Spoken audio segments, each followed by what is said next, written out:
que ya hay bastantes participantes en la sala. Este, bueno, yo soy el jefe de trabajos prácticos de la Cátedra de Periodoncia Juan José Vergés y hoy me voy a referir a un tema que seguramente nos va a llevar dos teóricos, seguramente este teórico y el que viene, porque es un tema bastante largo, no complejo, largo nomás, y que por ahí estaría muy interesado yo que lo puedan aprender para que eso lo puedan plasmar después en las historias clínicas de la cátedra, este, de manera rápida y precisa. Pues considero que la clasificación trae muchos beneficios a lo que es el diagnóstico de las enfermedades de nuestros pacientes.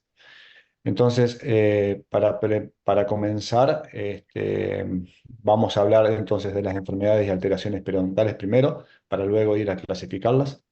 Es muy común que ustedes puedan ver este tipo de- de pacientes con este tipo de estados.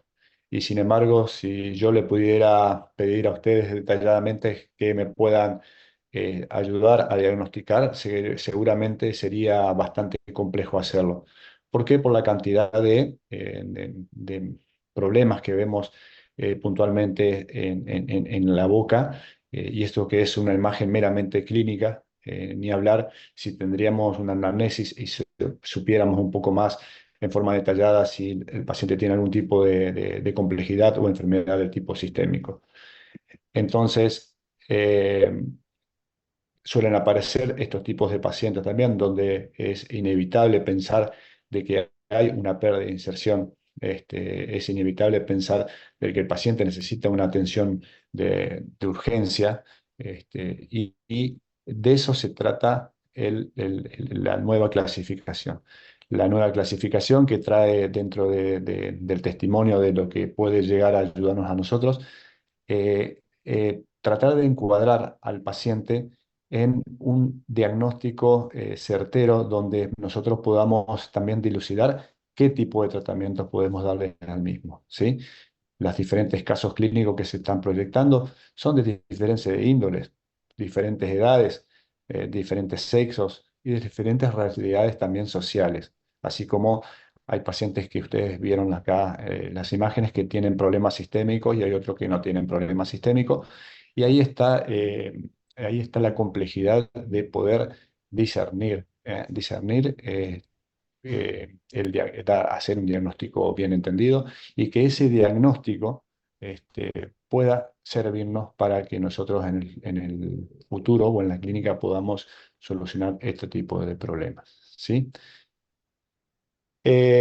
Por esto es que me permito un minuto para poder eh, entrar en tema, para saber dónde estamos situados, porque lo que vamos a hablar específicamente es de la nueva clasificación de las enfermedades periodontales.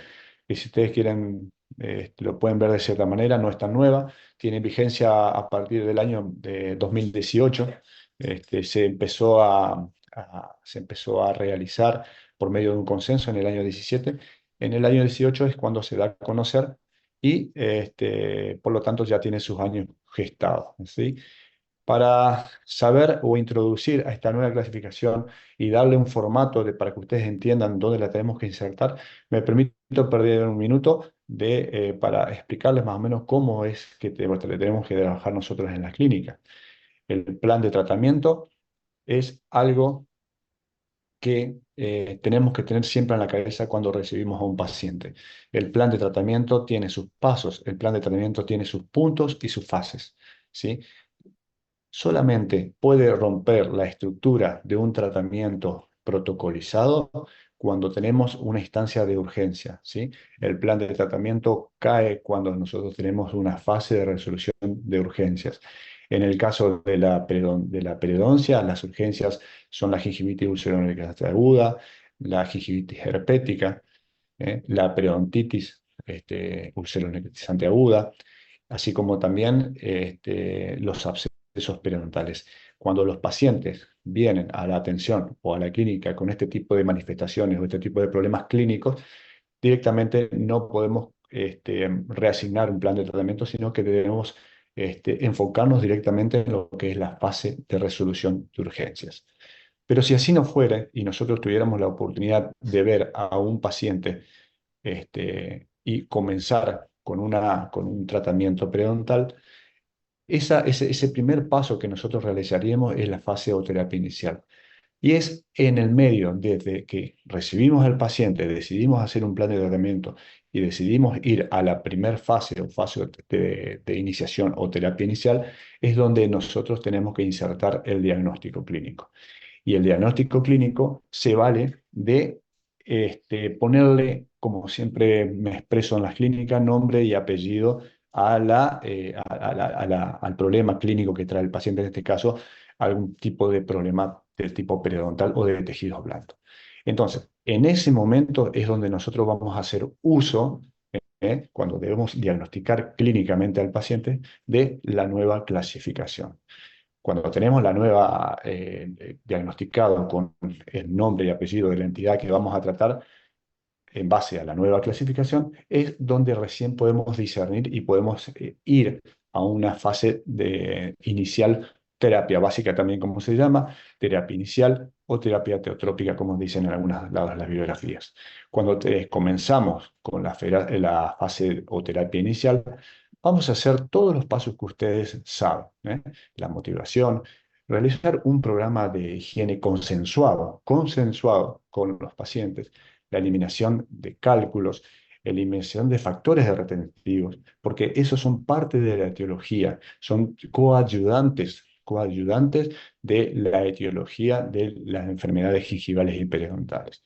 La extracción de dientes que están periodontalmente en mal estado, el raspado y alisado radicular, que es parte también de esta fase o terapia inicial, las extracciones de dientes que no tienen ni un tipo de pronóstico relativamente bueno para estar en la boca. Y si hace falta una parte de tratamiento químico o farmacológico en base a antibióticos, también se agrega el asesoramiento de la dieta, que es algo que está muy en boga ahora. Hoy se sabe mucho en cuanto al el nivel o al tipo de calidad de ingesta que hacemos, en la coordinación que hay con el tipo de manifestaciones clínicas de la enfermedad periodontal en aquellos pacientes que lo tienen. Y por supuesto, en la fase ya más preventiva, el uso de fluoruro para intentar resguardar todas las estructuras duras de la pieza dentaria para que no tengan un poco más de problema. Una vez que hacemos la fase o terapia inicial, que nos puede llevar un tiempo, nos puede llevar una sesión, nos puede llevar 2 sesiones, ¿eh? Todo de acuerdo al diagnóstico clínico que tengamos. No es lo mismo diagnosticar una gingivitis generalizada que diagnosticar una periodontitis de estadio 3 o estadio 4 con un grado 2C. Es ahí donde vamos a relativizar el tiempo que vamos a tener que utilizar en la fase o terapia inicial. Una vez realizada toda esta terapia inicial, vamos a ir a algo que es muy importante en el tratamiento periodontal o en el tratamiento de la periodoncia, que es la reevaluación. La reevaluación se hace aproximadamente entre los 45 y 55 días, donde nosotros proyectamos nuevamente ir a la boca del paciente para reevaluar cómo están esos tejidos. ¿Por medio de qué? Por medio de la medición de parámetros, los parámetros que ustedes ya conocen, profundidad de sondaje, nivel de inserción, movilidad, presencia de bifurcación y el más importante que yo considero que es el sangrado al sondaje. ¿Mm? Si esta reevaluación es positiva, quiere decir que el paciente está estabilizado, puede llegar a pasar a una terapia complementaria, que la terapia complementaria es donde nosotros podemos hacer todo lo relativo a la especialidad de la periodoncia, como son cirugías concingivales, cirugías de recesiones, regeneraciones óseas, regeneraciones tisulares guiadas. Si lo necesita el paciente, se lo hace. Y si no lo necesita, ya pasamos a una terapia del tipo rehabilitadora. Esta rehabilitadora quiere decir que nosotros vamos a ayudar con mucho criterio, con un criterio más periodontal que clínico, a los colegas que van a poner prótesis e implantes, que pueden llegar a poner coronas, que pueden hacer operatorias. Si nosotros no necesitamos ni terapia complementaria, ni terapia rehabilitadora, el paciente pasa a una terapia de mantenimiento. Y ese mantenimiento es el que se va a consolidar a partir del tiempo en el cual nosotros, que somos quien seguimos el caso, vamos a decir cada cuánto hacemos una terapia de mantenimiento de ese paciente que, según el problema que tenga, ya sea gingivitis, que es reversible, o una periodontitis, que es irreversible, lo vamos a tener que ver en la consulta en forma diaria. Esto es lo que me gustaría que ustedes tengan en claro, ¿eh? ¿Cuándo vamos a hacer uso de la clasificación? Cuando hacemos el diagnóstico clínico, y si ustedes miran bien, desde que decidimos un plan de tratamiento hasta la fase inicial, es donde nosotros debemos meter ese diagnóstico clínico, ¿eh? Salvado el comentario y ya a sabiendas de que creo que pueden entender cómo son las fases de las terapias de tratamiento en la clínica, como nosotros queremos que ustedes traigan a tener al paciente, vamos a seguir con la presentación. Aquí le hago manifiesto cómo vino la presentación de lo que sería el consenso para la nueva clasificación de enfermedades periodontales.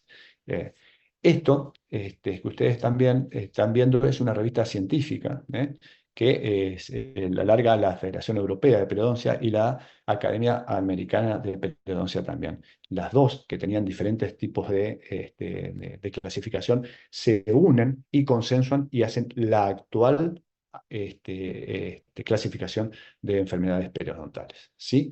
¿Se entendió? Las dos, que tenían diversidades, Academia Americana de Periodoncia y la Federación Europea de Periodoncia, se reúnen, consensúan y sale el trabajo de la nueva clasificación periodontal. Se hizo durante estas reuniones, se hicieron durante un tiempo bastante prolongado, para que ustedes sepan la magnitud de haber querido cambiar la clasificación, que desde el año 1999 no se cambiaba.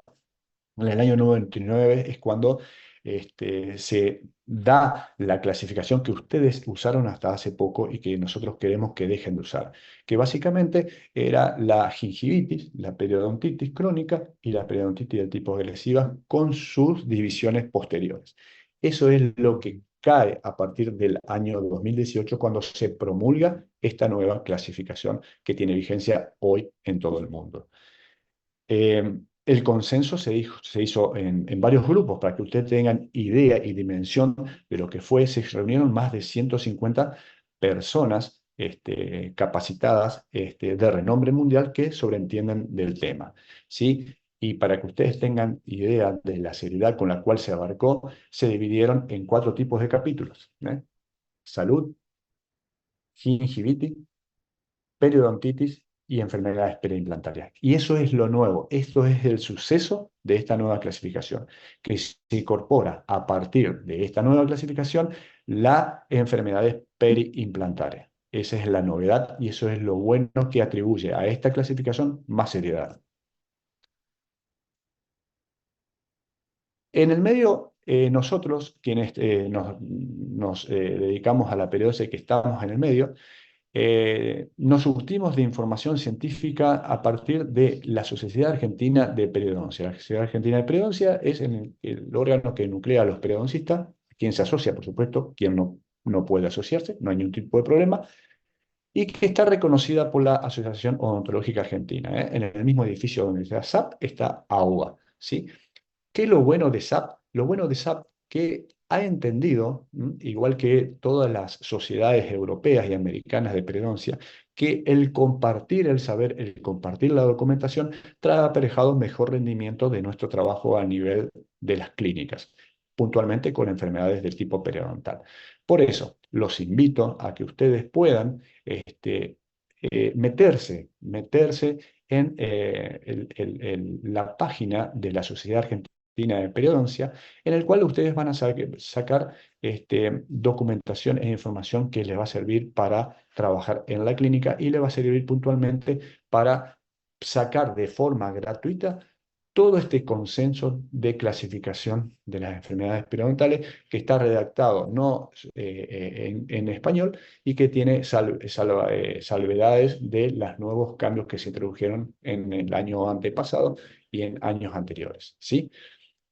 Ustedes van a entrar y pueden cliquear en la SAP, pueden cliquear el periodontograma de la SAP, que viene en dos formatos, en formato PDF y en formato digital.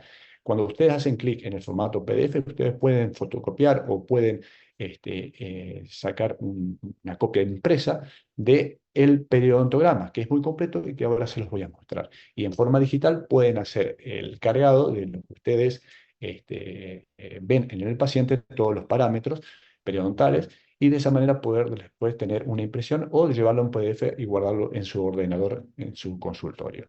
Esa es la ventaja Ah, ok. porque es gratuito y gratuito y abierto. ¿Sí? ¿Alguna pregunta? Disculpen, ¿alguien quiso preguntar algo? Bien. ¿Qué es lo otro que se puede sacar de SAP? Se puede sacar la actualización de la nueva clasificación. ¿Sí? En forma gratuita, ustedes cliquean, lo pueden bajar, es un PDF y ahí está toda la clasificación que yo voy a intentar que ustedes aprendan en el día de hoy y en la próxima clase. SAP, Sociedad Argentina de Periodoncia, y deben ir al espacio de la página oficial y pueden sacar ya sea el periodontograma, como se los pido a veces a mis alumnos, y así como la actualización y la información de la nueva clasificación. Este es el periodontograma que proyecta SAP. Fíjense que es un periodontograma muy parecido al que nosotros promulgamos dentro de la cátedra, y que ustedes pueden hacer uso también, porque como les dije, es gratuito.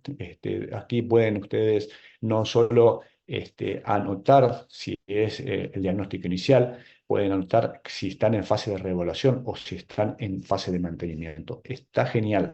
Ustedes pueden colocar todos los dibujos de los niveles, de la nivelización, de también el remarcar las piezas dentarias que no están, las piezas dentarias que tienen movilidad, con toda la gran gama de signos que tienen para realizar este tipo de periodontograma.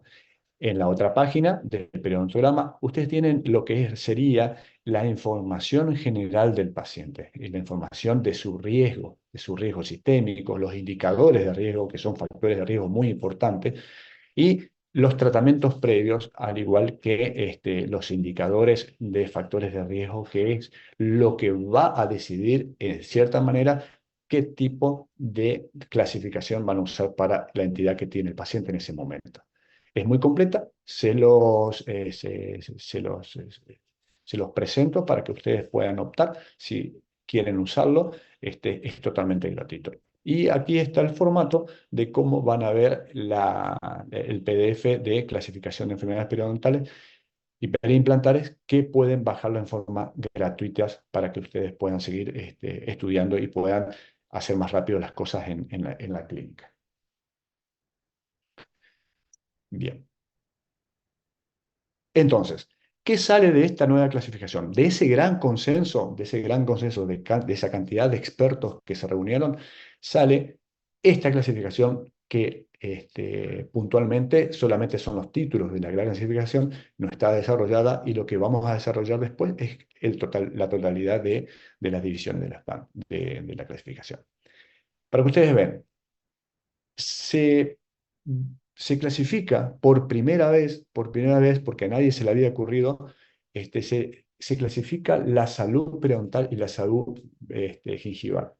¿Eh? Se clasifica la gingivitis por biofilm dental y las enfermedades gingivales no inducidas por biofilm dental. Estas dos últimas son iguales que la clasificación del año 99, que lo que se agrega en salud periodontal y salud o alteraciones gingivales es el capítulo de salud periodontal y salud gingival. ¿Eh? ¿Por qué? Porque es muy importante poder determinar quién es el paciente en salud, cuáles son los parámetros que sirven para que el paciente nosotros podamos decir que está en salud. Y lo más importante que yo considero, que es ese un paciente para observación o para tratamiento.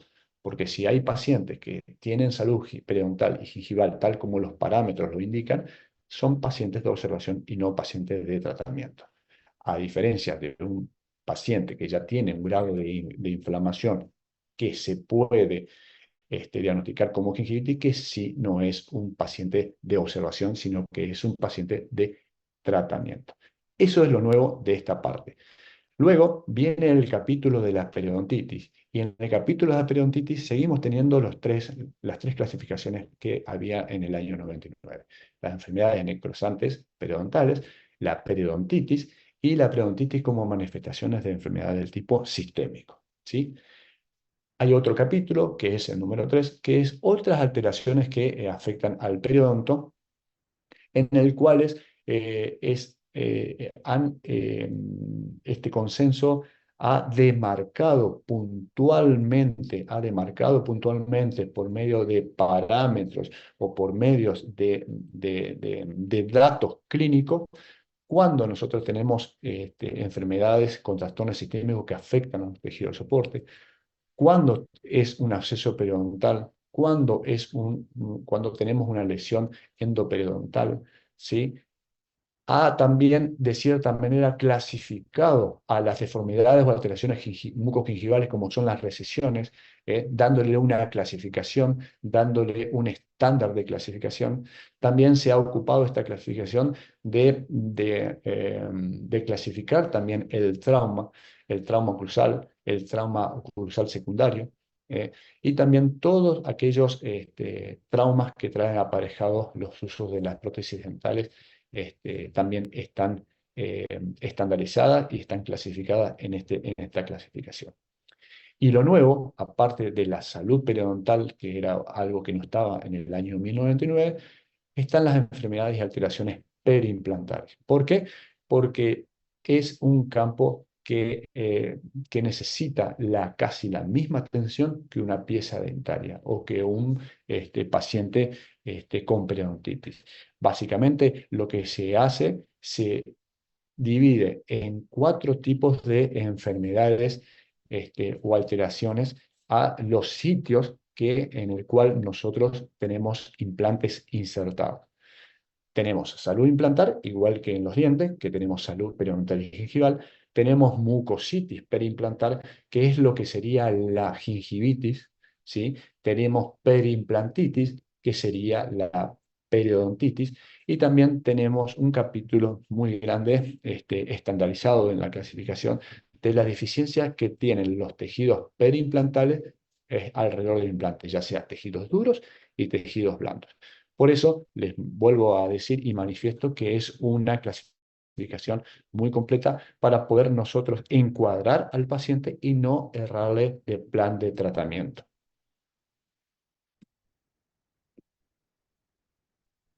Pues entonces, ellos en el consenso también dan las directivas de cómo poder hacer uso de esta clasificación, ¿sí? Y ellos dicen que lo primero que tenemos que hacer es lo que hacemos básicamente en nuestra clínica, es la exploración y la anamnesis. La exploración, que cuáles sus datos van a ir a escribirse o a dibujarse en el periodontograma, y una anamnesis, que son los datos sobre los factores de riesgo, los factores predisponentes, que hemos visto que también están en la segunda hoja del periodontograma. En la exploración física vamos a anotar todos los índices y medidas que nos indican los parámetros periodontales, que son 5 y que ya los vimos anteriormente. Fíjense la riqueza de los parámetros clínicos periodontales para discernir en qué tipo de enfermedad nos vamos a encarrilar para el tratamiento, ¿sí? También nos dice que tengamos, luego de la exploración, definamos el caso de diagnóstico, ¿sí? ¿Por qué? Porque a partir de ahora, a partir de esta nueva clasificación, lo que quieren los que saben y los que mandan, sobre todo los estudiosos, que clínicamente pueden llegar a desarrollar mejores estrategias de tratamiento de los pacientes, que tratemos de pensar que no es un paciente solamente con periodontitis o gingivitis, sino que es un caso, ¿no? Es un caso. ¿Por qué? Porque se sabe de la incumbencia que tienen enfermedades periodontales con enfermedades sistémicas y viceversa, las enfermedades sistémicas que también tienen problemas de tipo periodontal. Entonces, que tratemos de identificar al paciente no como un paciente con periodontitis, con gingivitis, ¿eh? Sino que es un caso, una definición de caso. Eso es lo que ellos promulgan, que comencemos a pensar para tratar de relativizar la atención del paciente y a la larga hacer mucho más efectivo, mucho más rápido nuestro procedimiento en la clínica, ¿sí? Y por último, ordenar todos esos datos, o sea, ordenar los datos de la exploración física, la anamnesis, ¿sí?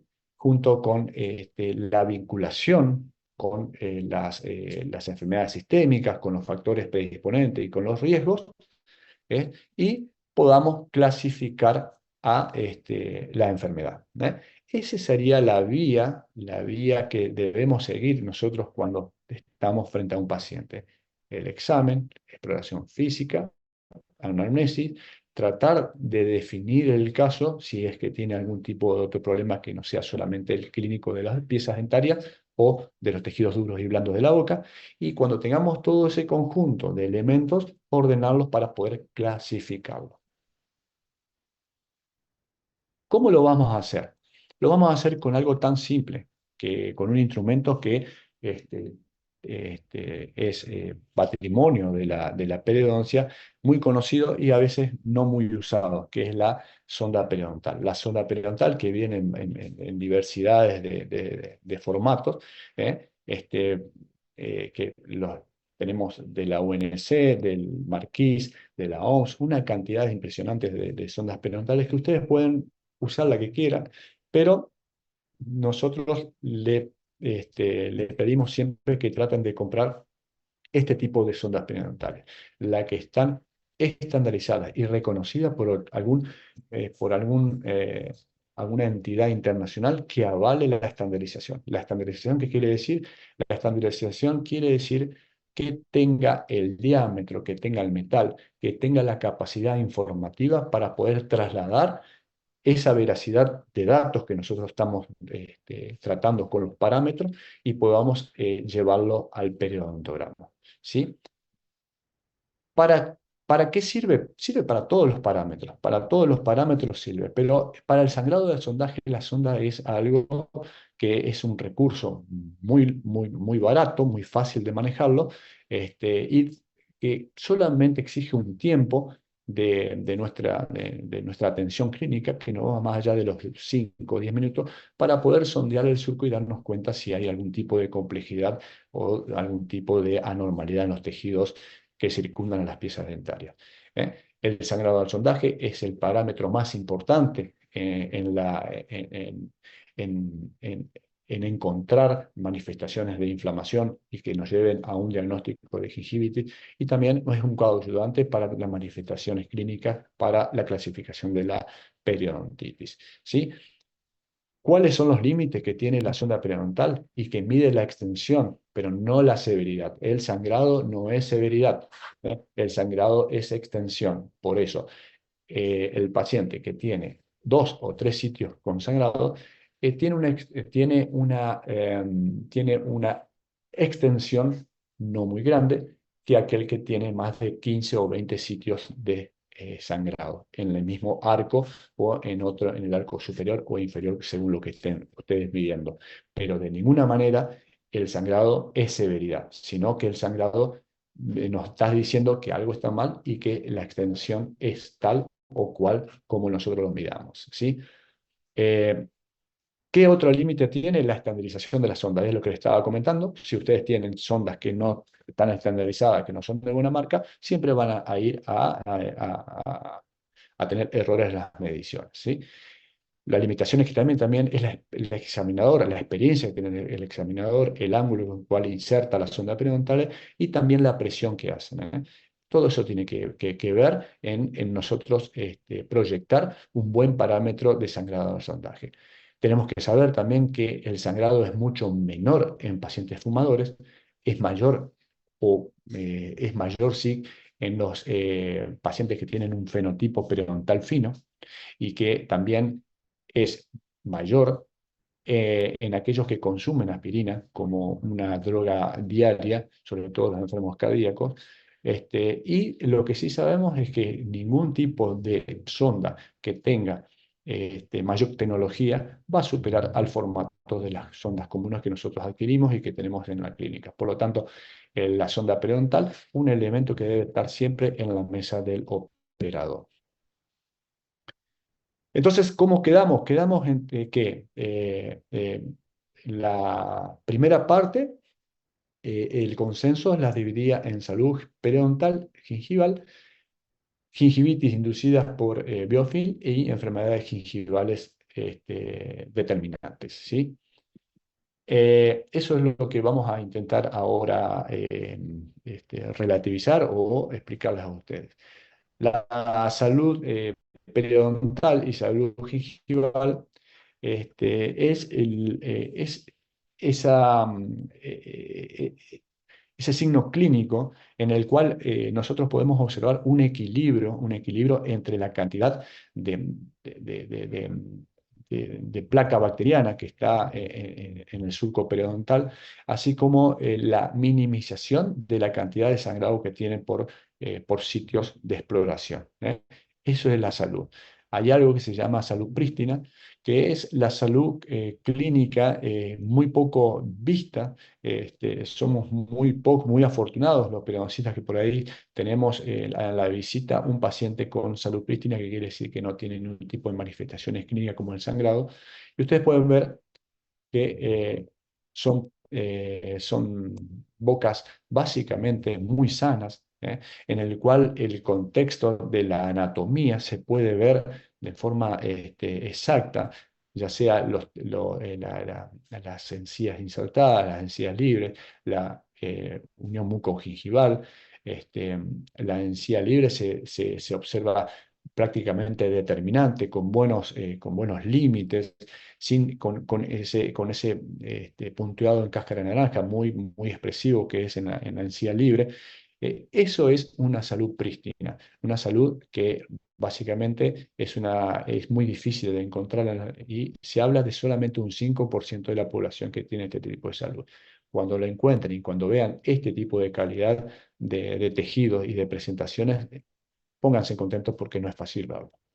Ahora, también nosotros consideramos que hay salud gingival clínica cuando no hay sangrado al sondaje, ¿m?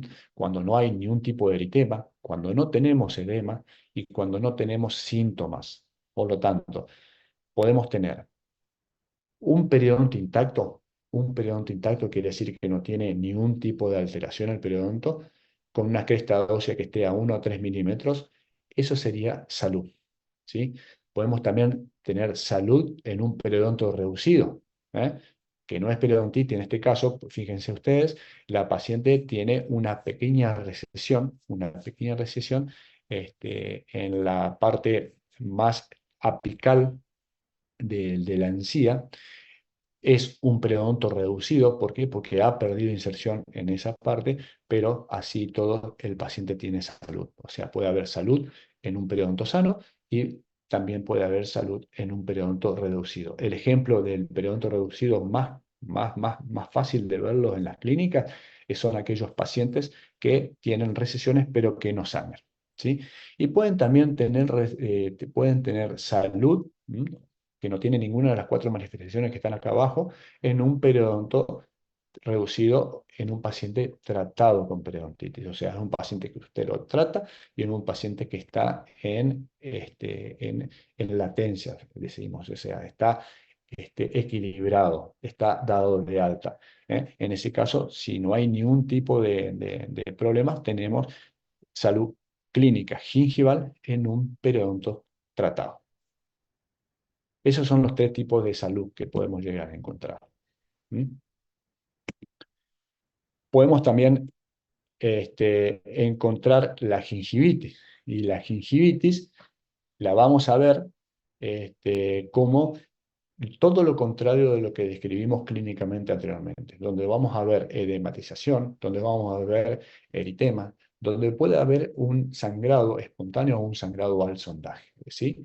Entonces, decimos que hay, para que ustedes coloquen ya en el periodontograma o para que ustedes diagnostiquen, decimos que hay gingivitis cuando tenemos profundidades de sondaje hasta 3 milímetros, profundidad de sondaje de 3 milímetros, tenemos más del 10% de sangrado al sondaje en la cantidad o sumatoria de sitios que hay en la boca, ¿m? Y que está inducida por el biofilm, que está confinada solamente a la encía y que es reversible. Vuelvo a reiterar, cuando nosotros decimos que tenemos gingivitis, cuando tenemos una profundidad de sondaje de no más de 3 milímetros o igual a 3 milímetros y que tiene más del 10% de sitios con sangrado del sondaje presente. ¿Cuántos son los sitios que debemos sondar en la boca? En la boca, según la cantidad de piezas dentarias. Tienen que pensar ustedes que cada diente tiene tres sitios por lingual y tres sitios por vestibular. Esos son los que sondean y los que vamos a ir anotando nosotros prolijamente en el periodontograma, cuál sitio sangra y cuál sitio no sangra. De toda esa cantidad de sitios que se sondean, si más del 10% de esos sitios sangran, podemos decir que tenemos una gingivitis, sobre todo si la profundidad de sondaje no pasa de los 3 milímetros. ¿Sí? Cuando hay salud, es muy parecido el concepto. Hay salud, o nosotros podemos decir que el paciente está en salud, con cualquiera de los formatos que mostré anteriormente, con periodonto sano, con periodonto tratado o con periodonto reducido. Hay salud cuando tenemos sangrado en menos del 10% de los sitios sondeados. Ustedes sondean al paciente y de la cantidad de sitios que sangran, si es menos del 10% de la cantidad de sitios sondeados, estamos en salud. Esas son las dos definiciones de salud clínica y de gingivitis. Bien. Acá voy a destacar un concepto que por lo general es muy, disculpen, eh, es muy categórico cuando lo explicamos porque se puede llegar a entender. Cuando nosotros tratamos a un paciente y tenemos tenemos un paciente que le damos el alta, por supuesto. Eso se llama post-terapia periodontal. Cuando el paciente viene al mantenimiento, al tiempo. Y nosotros podemos ver dos tipos de presentaciones clínicas. Podemos ver que, que hay salud en el periodonto reducido, porque es un periodonto que tuvo periodontitis, ¿sí? O sea, ahí tenemos que decir, cuando sondeamos un paciente que fue tratado por periodontitis y está estable y no sangra, tenemos una periodontitis estable, ¿sí? ¿Cuándo hay una periodontitis estable? Cuando la profundidad de sondaje es menos del 4% o igual al 4% y no sangra ningún tipo de sitio o sangra menos del 10% de los sitios, ¿sí? Que son sondeados. Eso es una periodontitis estable. Y cuando nosotros vemos al paciente en la fase de mantenimiento o de reevaluación que fue tratado con periodontitis y nuevamente sangra, no es una gingivitis, es una inflamación gingival, ¿sí? Cuando hay inflamación gingival, el mismo concepto de la salud. Cuando hay más del 10% del sangrado al sondaje en sitios que fueron sondeados anteriormente. Y la profundidad de sondaje no debe pasar de más de 3 milímetros aproximadamente. Vuelvo a reiterar el concepto. El paciente que tuvo periodontitis nunca va a ser un paciente que revierta esa condición. El paciente que tuvo periodontitis, que fue tratado con éxito, si nosotros lo vemos en la etapa de mantenimiento o de reevaluación y no sangra, ¿m? Y la profundidad de sondaje es D4 o menor de 4, hablamos de una periodontitis estable. ¿M? Ahora, si el paciente en la fase de mantenimiento que estuvo, que fue tratado periodontalmente y en la fase de mantenimiento yo lo puedo sondear y sangra, es una inflamación, es una inflamación gingival. Y entonces tenemos una periodontitis que nuevamente está activa, ¿m? Está remanente, ¿sí? ¿Qué tiene que haber? Sangrado en más de los 10% de los sitios sondeados y tiene que haber profundidad de sondaje de menos de 3 milímetros. Si no, vuelve a tener una periodontitis nuevamente. El concepto entonces que tienen que tener bien presente ustedes es que el paciente que tiene periodontitis no baja un escalón a la gingivitis. El paciente que tiene periodontitis siempre va a tener periodontitis, nada más que está en un grado estable o está remitiendo de nuevo, ¿sí? El paciente que tiene gingivitis tiene una enfermedad que sí es reversible en forma permanente. Bien. Este es un cuadro de la categorización del paciente, ¿sí? Muy fácil de entenderla. Está también en cualquiera de los portales importantes de, por ejemplo, la Asociación Americana de Periodoncia o la CEPA, que es la Asociación Española de Periodoncia. Es muy fácil de entenderla porque en él dice que el paciente con salud periodontal tiene un diagnóstico de salud periodontal. El paciente con gingivitis tiene un diagnóstico de gingivitis. Y el paciente con periodontitis que tiene estadio y grado y que ha sido tratado periodontalmente puede tener tres tipos de periodontitis. Periodontitis controlada, periodontitis en remisión y periodontitis no controlada. Volviendo al anterior ejemplo del sangrado del sondaje, que es el primer indicio que nos indica que algo está mal, tenemos una periodontitis controlado cuando no sangra, cuando tenemos salud. Tenemos en remisión cuando sangra, pero no hay profundidad de sondaje que vaya más allá de los 4 milímetros. Y tenemos un paciente no controlado cuando sangra y la profundidad de sondaje se va a más de 4 milímetros hacia el surco. ¿Eh? Es de esta manera nosotros categorizamos a los pacientes, ¿eh? Es una forma fácil y rápida de poder categorizar al paciente dónde se encuentra. Está lo que anteriormente les decía, este, para que lo tengan en cuenta, ¿sí? La diferencia siempre son 4 a 5 milímetros cuando la periodontitis remite o cuando no está controlada, ¿sí? Fíjense que siempre estamos ahí teniendo desfasaje en hasta 3 milímetros del surco normal. 4 y 5 milímetros son los milímetros que se manejan como para decir, ¿tenemos controlada la enfermedad o no la tenemos controlada? ¿Sí? Perfecto. Bien, ahora vamos a hablar un poquito de la patogenia, ya para entrar en la periodontitis en la clasificación. La patogenia, los nuevos conceptos de la patogenia son por los cuales se sentencia que se debe hacer una nueva clasificación. ¿Por qué? Porque al pasar los años se ha comenzado a entender mejor la fisiopatología de la enfermedad periodontal y no nos quedamos con la vieja definición de solamente la placa bacteriana como la etiología principal de la enfermedad periodontal o del grado inflamatorio por una gingivitis, ¿sí? Fuimos un poco más allá, se investigó más y hoy los nuevos paradigmas hablan de que hay nuevas formas de etiología, hay nuevos formatos de etiología, se entiende de otra manera, porque ahora se sabe que hay una agresión microbiana y esa agresión microbiana es por medio del biofilm. ¿eh? Eso, cuando hablamos de biofilm, hablamos de simbiosis y disbiosis. El biofilm está en simbiosis cuando está estabilizado normalmente en el surco, y cuando se produce una degradación de algunas bacterias o se produce un aumento de algunas de las otras que son patógenas, se produce una disbiosis. Entonces, el biofilm, por medio de una disbiosis, produce una agresión microbiana.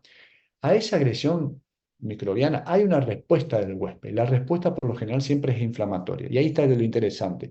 ¿Por qué hay pacientes que son más reactivos que otros? ¿Sí?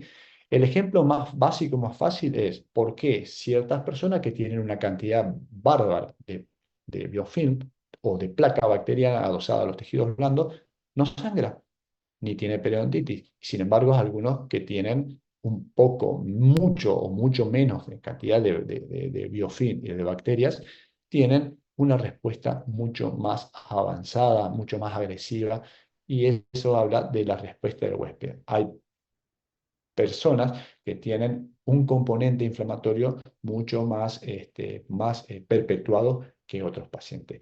Y eso está de la mano de algo muy importante que se llama susceptibilidad, ¿eh?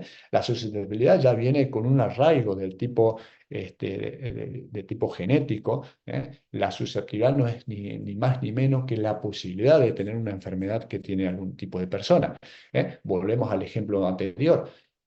Hay personas que no se lavan la boca y no tienen caries, hay personas que se lavan todos los días y tienen un remanente de caries. Esa es la susceptibilidad.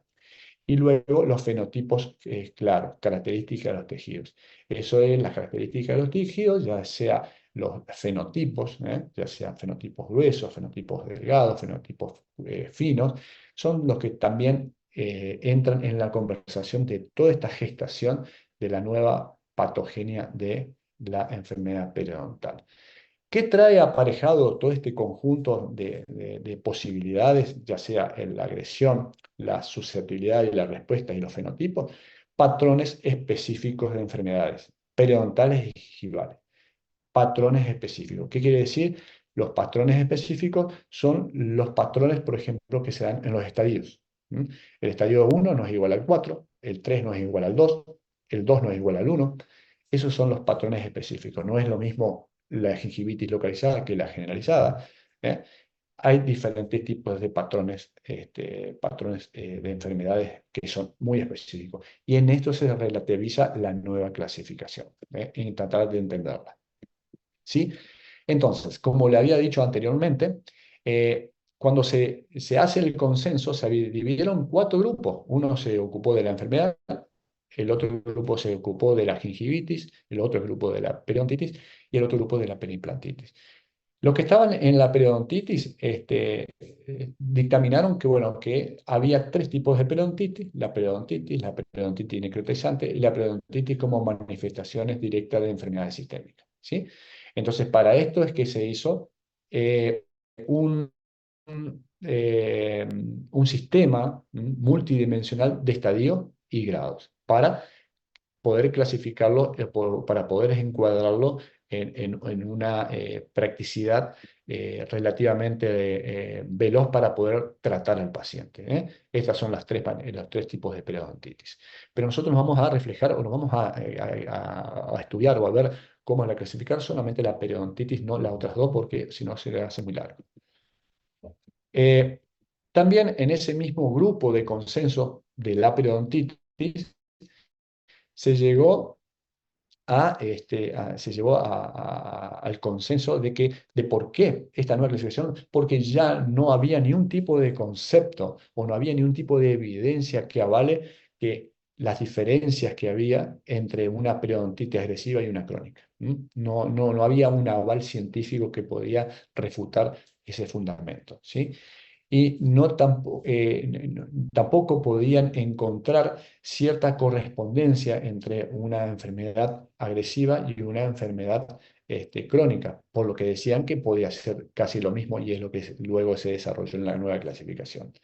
Y también eh, el consenso, creo que es por lo más importante que se hizo esta clasificación, es porque si solamente se clasificaran las enfermedades periodontales por la gravedad, nos olvidaríamos de la complejidad del tratamiento, ¿sí? Y de los factores de riesgo. Esta nueva clasificación tiene los tres componentes. La gravedad, ¿m? El enfoque terapéutico, o sea, nos dice cómo se va a tratar, y también tiene dentro de la estructura que le da forma a esto, el factor de riesgo, los factores de riesgo que son imprescindibles en la formación de la periodontitis. ¿Sí? Entonces, tiene característica clínica la periodontitis, ¿sí? Y la periodontitis, las características clínicas que debemos saber: ¿cuándo hay periodontitis cuando tenemos pérdida de inserción, cuando tenemos bolsas periodontales, o sea, bolsas verdaderas, cuando tenemos sangrado gingival y cuando tenemos pérdida ósea radiográficamente determinada. O sea, fíjense, los cuatro factores o parámetros que tenemos que tener en cuenta, tres los podemos sacar con sonda periodontal, que es la pérdida de inserción, la presencia de bolsa y el sangrado gingival. Y vamos a necesitar de otro elemento, que es otro recurso, que es la imagen radiográfica para poder detectar si hay pérdida. Cuando nosotros decimos que hay una periodontitis, porque no todas las bocas tienen periodontitis, decimos que debemos identificar al paciente, y la identificación la tenemos que hacer en forma específica. ¿Cómo describimos la presentación clínica de la periodontitis? Cuando hay pérdida de inserción interproximal, en más de dos piezas dentarias no adyacentes. ¿Qué quiere decir eso? Si nosotros tenemos una pieza anterior, una pieza posterior, con pérdida de inserción interproximal, es una periodontitis, ¿sí? Si tenemos una sola, no llega a un grado de periodontitis. Tendríamos que volver a ver o rever el tema. Si tenemos varias, es una periodontitis. Y también, cuando decimos que hay periodontitis, cuando hay en las caras libres, más de 3 milímetros de profundidad del sondaje, ¿sí? Con pérdida de 2 milímetros o más.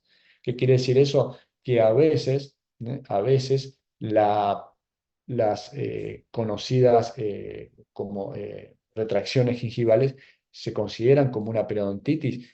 No, no se consideran, pero por lo general, cuando tienen en vestibular y en palatino, y cuando hay más de dos piezas dentarias con el mismo diseño de pérdida de inserción, se considera que es una periodontitis. Pero por lo general, las recesiones no tienen un carácter de enfermedad periodontal, o no se ha perdido esa inserción por una enfermedad periodontal, ¿sí? ¿Cuándo no es atribuible la pérdida de inserción para decir que hay una periodontitis? Cuando son recesiones, puntualmente, lo que acabamos de decir, cuando hay caries, esas caries que invaden lo que sería el sostén de las fibras periodontales, cuando hay segundos molares, en parte distal de los segundos molares, cuando hay una lesión endodóntica, cuando hay una fractura hay una pérdida de inserción, pero no es por una enfermedad periodontal. Y cuando hay reabsorción dentinaria externa. Bien. Llegamos al estadios y grados, con lo cual vamos a poder clasificar la periodontitis, ¿eh? La periodontitis, acuérdense, la gingivitis se clasifica generalizada o localizada. Si no hay gingivitis, hay salud, ¿eh? Y después tenemos periodontitis. La periodontitis nosotros la vamos a clasificar por estadios y por grados. Y este cuadro me gusta porque me gustaría que lo tengan para sacar rápido dónde debemos proceder. ¿En qué se fija? ¿Qué parámetros usa qué parámetros se utiliza para el estadio de periodontal o de la enfermedad periodontal? La gravedad y la complejidad del tratamiento. O sea, la severidad de la enfermedad y la complejidad del tratamiento. Esos son los parámetros que tiene en cuenta, para poder, o tenemos en cuenta para poder dividir en estadio a la enfermedad periodontal. ¿Cuántos estadios hay? Hay 4 estadios: estadio 1, 2, 3 y 4. El estadio 1, por lo general, lo tenemos como que es una periodontitis inicial, ¿eh?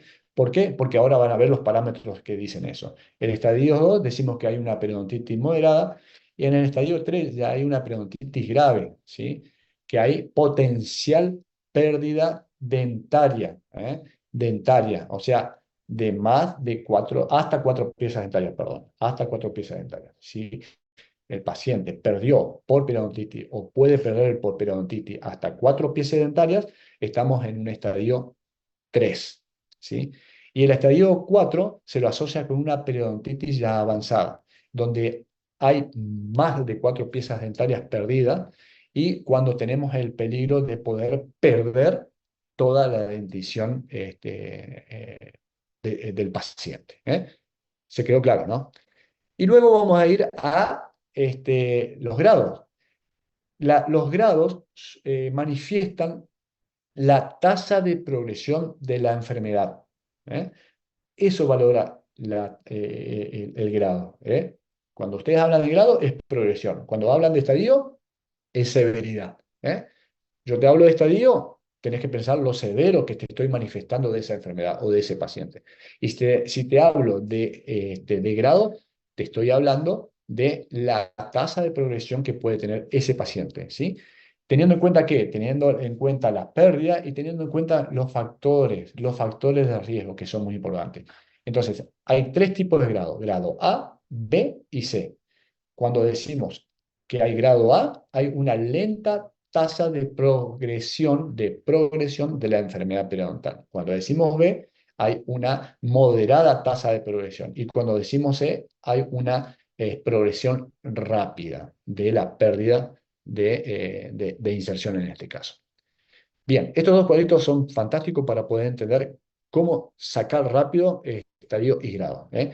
O sacar de qué nos tenemos que valorar, ¿eh? ¿Qué tenemos que tener? ¿Qué parámetros que tenemos que tener en cuenta? Y ahora vamos a desmenuzarlos uno por uno.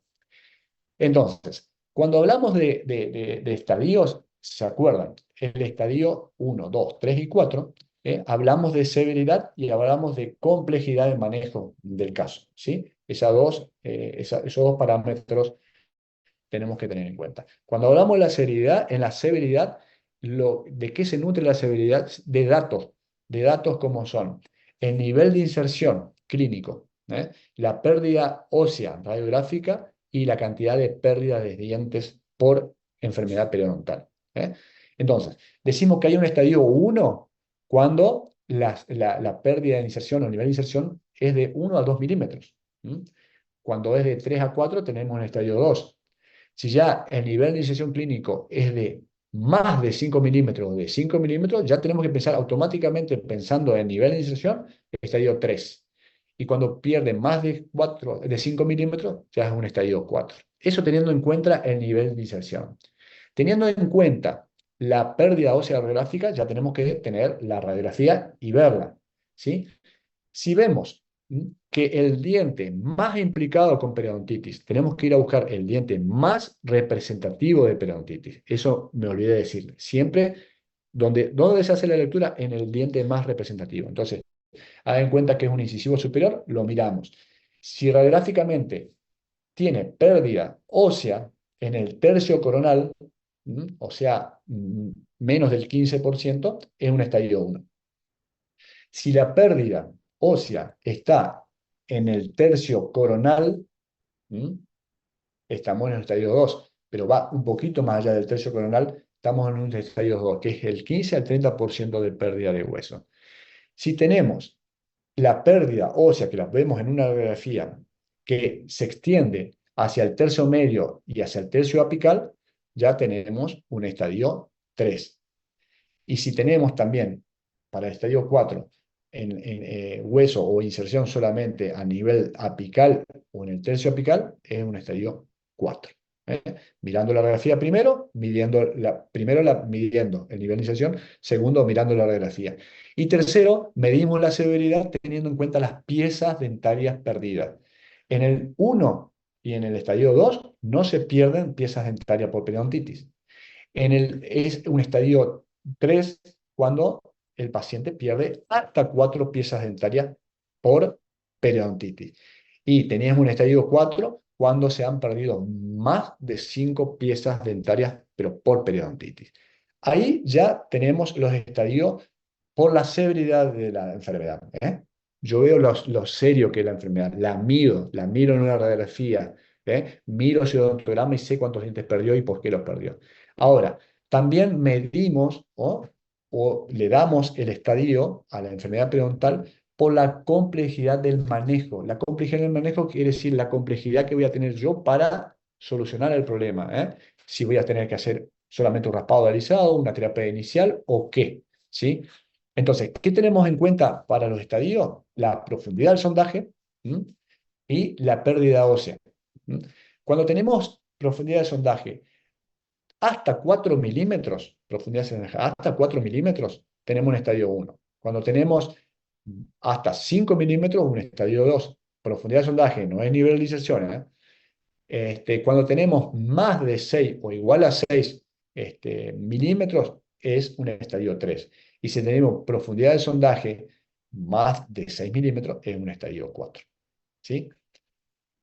Según la pérdida ósea, por lo general, el estadio 1 y el estadio 2 tenemos una pérdida ósea horizontal. Lo vemos en la radiografía. ¿Sí? Ahora, cuando en la radiografía vemos que el paciente ha perdido más de 6 milímetros, ¿sí? Tenemos una pérdida ósea vertical o angular, ¿sí? De más de 3 milímetros, y tenemos lo más importante que se tiene en cuenta para el estadio 3, lesiones de bifurcaciones, ya sea de grado 2 o de grado 3, ¿sí? Y tenemos defectos en el desborde, en el reborde, quiere decir que el reborde está reabsorbido, estamos en un estadio 3, ¿sí? Ahora, si a todo eso, si a todo eso, toda la sumatoria de estadio 3 lo llevamos más al estadio 4, más que necesita una rehabilitación compleja, más que ya tiene trauma secundario, movilidad de más de 2, tiene defectos y tiene colapso en la mordida y tiene menos de 10 pares de dientes, directamente esa sumatoria hace el estadio 4. Y ahí está la complejidad. Entonces, vimos los estadios por medio de la severidad y vimos estadios por medio de la complejidad del manejo. Lo que nos queda abajo es la extensión y la distribución. Entonces, eso se lo veremos al estadio. Por eso siempre decimos, tenemos una periodontitis estadio 1 generalizada o localizada. Esto es muy fácil de sacar. Lo que tenemos que hacer es contar la cantidad de dientes, ¿no?, afectados, ¿sí? Y lo dividimos por la cantidad, de dientes presentes, ¿sí? Afectados por dientes presentes, afectados por la periodontitis y que tengan características de 1, 2, 3 o 4 de estadio, ¿sí? Entonces hacemos una regla de 3 simple y nos sale el número. Si ese número nos da menos del 30% de la cantidad de piezas dentarias alteradas por enfermedad con estadio, es localizada. Si no da más de esa cantidad, es generalizada. Y hay que agregarle también a este complejo que hay un patrón, que se llama patrón incisivo molar, que es las características que tienen algunos pacientes de tener mucha periodontitis solamente en molares superiores, molares inferiores e incisivos inferiores. Eso es el patrón incisivo molar. ¿Sí? Y por último, el grado. El grado es el A, B o C. Recuerden, ¿por qué se lleva el grado? Por la tasa de progresión de la enfermedad. ¿Cómo sabemos nosotros la tasa de progresión? Hay dos tipos de evidencia. Una evidencia directa, ¿m?, que es por medio de una radiografía. O sea, evidencia directa quiere decir, viene el paciente, yo le saco una radiografía y la comparo con la que se la saqué hace 5 años. ¿Sí? Si veo que no perdió nada de inserción, nada de inserción en los últimos 5 años, es grado A. Ahora, si el paciente en esta comparación de estas dos radiografías me perdió más de 2 milímetros, es un grado B. Ahora, si el paciente menos de 2 milímetros es grado B, pero si el paciente, comparando la radiografía que le saco hoy y le saqué hace 5 años, tiene más de 2 milímetros, le tengo que decir, usted tiene un grado de progresión rápida, o sea, tiene un grado C. ¿Se entiende? Esa es la evidencia directa, porque hay una evidencia indirecta, y la evidencia indirecta la tenemos que sacar en aquellos pacientes que no tengo la radiografía y que la voy a tener que inventar. Yo tengo la actual, porque el paciente nunca vino, entonces yo saco una radiografía. Y se hace una regla de 3 simple se divide por la edad y se saca un porcentual. Ese porcentual, si da menos del 0,25, es tasa de progresión lenta. Si da entre 25 y 1, es grado de progresión media o moderada. Y si da más de 1, o sea, el dígito, estamos hablando de una rápida tasa de progresión. ¿Sí? Esa es la evidencia indirecta. Hay otro tipo de evidencia indirecta, que es el fenotipo. Y el fenotipo habla del sustrato. El sustrato no es ni más ni menos que el biofilm o la placa bacteriana. ¿Por qué? Porque aquí es lo interesante de esta clasificación por grado. Porque hay muchos pacientes que tienen grandes depósitos de placa bacteriana o biofilm con niveles muy bajos de destrucción. ¿Mm? Entonces ahí podemos pensar que el paciente sí es un grado A, o sea, lenta progresión de la enfermedad. Ahora, hay pacientes que tienen una cantidad de biofilm y de placa bacteriana que es muy proporcional al depósito de biofilm. Entonces es una moderada tasa de progresión. Y hay pacientes, como en el caso del signo incisivo molar, ¿m? Que yo le hacía referencia anteriormente, que por lo general tienen muy poca placa bacteriana, pero tienen mucha restricción. O sea, tiene que ver la calidad de la placa bacteriana o del biofilm, que es, a juicio valorativo, mucho más importante que la cantidad. Ese poquito, muy patógena, produce esta cantidad de pérdida o puede ser también por una falta de respuesta a un tratamiento habitual que se hizo en ese paciente. Y otra cosa que esta clasificación vuelve a poner en boga son los factores de modificadores. Y los factores de modificadores son los factores de riesgo. Factores de riesgo que son muy importantes para predecir esa progresión de la enfermedad. ¿Sí? Y nos basamos en dos factores de riesgo. Uno que es un hábito, el fumar, o riesgo nicotínico se llama ahora, y la diabetes, la diabetes conocida por todos. Entonces, si el paciente viene y en la anamnesis dice no fuma, es un grado A, o sea, ya empezamos a ganar criterio de poder eh, progresar en el tratamiento. Ahora, si el paciente en la historia clínica dice que consume hasta 10 cigarrillos por día, es una moderada tasa de progresión. Ahora, si el paciente fuma más de 10 cigarrillos, ya estamos hablando de una tasa de progresión elevada o rápida. ¿Sí? De la misma manera, la diabetes. Y para la diabetes vamos a usar la glucemia, ¿sí? La glucemia, por medio de un estudio que es muy importante, la hemoglobina glucolizada, que se la debemos pedir a los pacientes que son diabéticos. El diabético que está, que no, perdón, el paciente que no tiene diabetes, directamente nosotros podemos llevar a un grado de progresión A. ¿Sí? El paciente que tiene diabetes y que nos dice que su hemoglobina glucolizada es de menor de 7%, estamos con una tasa de progresión relativamente moderada. Ahora, el paciente que tiene una hemoglobina glucolizada de más del 7%, aparte está descontrolado o no está tratado, estamos hablando de una rápida tasa de progresión. Muy bien.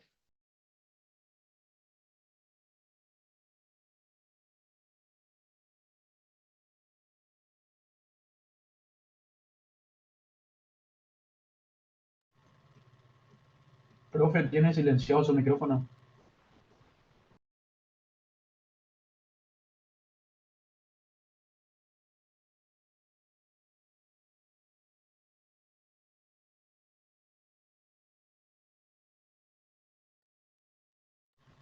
Doctor, no se le escucha. Ahora, hola, Ahora sí. Ahora sí, doctor. pero ¿se escuchó todo el teórico? Sí, sí, sí, Eh, recién se cortó solamente. Disculpen, habré tocado algo sin querer. No, no, no. Bueno, chicos, disculpen, pero el tiempo me apremió y ya tengo que entregar. pero para las próximas vamos a los casos clínicos donde está todo lo que le expliqué. Así que les pido disculpas por el tiempo que se me pasó y que no voy a poder recibir algunas de sus preguntas. Pero el miércoles estoy en la clínica, el que me quiera preguntar algo, o el viernes nos vemos en el próximo teórico. ¿Eh? Bueno, doctor, ¿este tema entrará en el parcial? No, no tengo ni idea tengo, ni idea. Habría Bueno, que profe. preguntar. Entra esta enfermedad sistémica, profe, ya subieron en el aula. Ah, bueno, no. Te mentiría si te digo. No, no, la verdad que Hola, no sé. soy el doctor Monzón, ¿me escuchan? Hola Javier, ¿cómo le va? ¿Cómo te va, Juanjo? Bien, No, bien. no, no está en el temario del primer parcial este tema, ¿eh? Creo que ya se subieron los temas de manera tal que hasta el que se dio el viernes pasado nada más. Eso es todo.